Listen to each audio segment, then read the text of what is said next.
All right, Brandon Joseph, Decolonize Sports. We're here with head coach Lars Tiffany of Haudenosaunee Nationals, fresh off an 18-5 win over England in the first game of pool play here in San Diego. Just your overall impressions on the performance today. It's such a joy to watch our men play offense. The stick handling, the shooting, it's poetry. And it's like if you're handwriting, this is the cursive, this is the flourishing of extra fakes. And myself, I'm like, just put the ball in the net. But we're gonna, Audie Stotts is going to take a couple more fakes and put that ball away. It's such a joy to watch us play. And England actually jumped out. Well, I shouldn't say jumped out, but got out to a 2-1 lead. Then I think y'all ended the first quarter maybe on a 4-0 run to kind of take control of the game. What did you see at the beginning? Was there a little jitters, or what happened at the start? Yeah, and it was certainly a little frustrating at first because we've spent so much more time this year working on our team defense. We've done 15 or 20 score break video sessions from December till now when we're apart, just working on our team defense. And that's been our Achilles heel in the past. We can score goals. And so to see us give up those couple goals early is like, okay, obviously there's a lot more work to be done here. And I still saw some things when England didn't score. England just didn't make us pay. They didn't punish us for some mistakes. So there were some positives. We're going to focus on those positives defensively. But we got to get it sharper with our on-ball play and our timing where it slides. Cool. And then speaking of the positives, you mentioned Austin Stotts finished with 8 goals. Pretty impressive stuff. What did you see working well for him? He's an incredible fisher. Audie Stotts can bury the ball. When he's on that left side, he can have 2, maybe even 3 men draped all over him. That guy can score goals.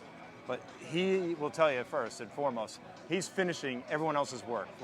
If it starts with a save by Warren Hill, good pickup by Zed Williams on the ground, the transition, there's Audie finishing everyone else's great work.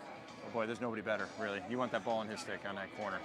Awesome. And then I have to ask you, actually, as you're walking by, so we were in Ireland last year, and Jake Piscino was on the U21 team. I don't want to claim I'm the biggest lacrosse guy, but I didn't know that he would be starting out here. So what do you see from the younger kids as they're coming up to be part of the men's team? Right, we do have a couple of younger men, and Piscino is one of those key ones. There's no truth to the thought that we're 23 men or 20 attackmen, 2 goalies and a faceoff guy, and some of those attackmen just play a little longer sticks. There's a little bit of truth to it. Jake Piscino is a true defenseman. Jake Piscino is somebody who plays defense year-round for Albany. I mean, he's the league player of the year in the American East. I mean, he's a fantastic defender. And so what the advantage of him is you have somebody who has 6v6 field lacrosse team defensive experience, as opposed to some of our other men who are playing a lot of box lacrosse, and all of a sudden their stick went from this to 6 foot long, and we got a big learning curve there. So Piscino understands a lot, and he's a playmaker, right? He can get that ball off the ground and get running.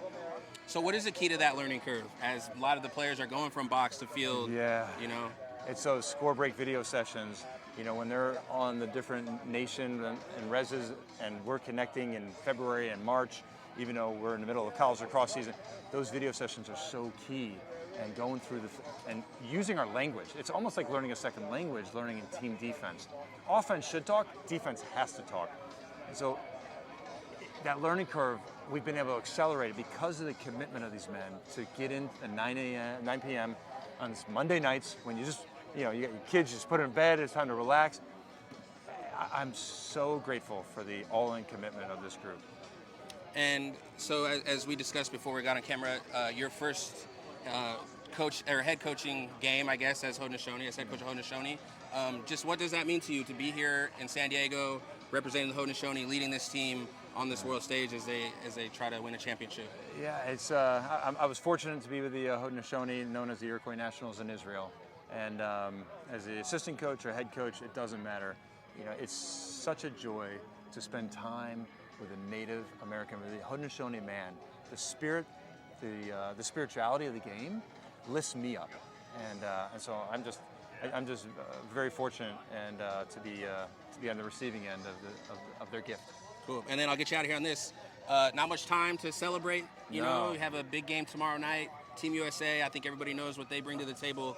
So what will be the key to have some success tomorrow night? Certainly Jeremy Thompson at the faceoff X. He's got a massive challenge with Trevor Baptiste at the faceoff X. USA is built to play make it, take it. Score a goal, face off win, score a goal, make it. We've got to break that cycle. That's going to be key. So can Jeremy get us some balls? And then our team defense. You know, we're going to have to mix in some zone and man. Got to throw them off a little bit there. So we will find out tomorrow of all those score break video sessions we've had, how much more work we have to do. Yeah. Well, it's only pool play. I know that it still matters, but Yeah. hopefully, you know, it's not do or die yet. So we really appreciate your time, and thank you so much. And we look forward to watching you throughout the tournament. It's wonderful So the thank coverage, you. and thank you for covering the Yeah. Haudenosaunee. Appreciate it. Have a good day.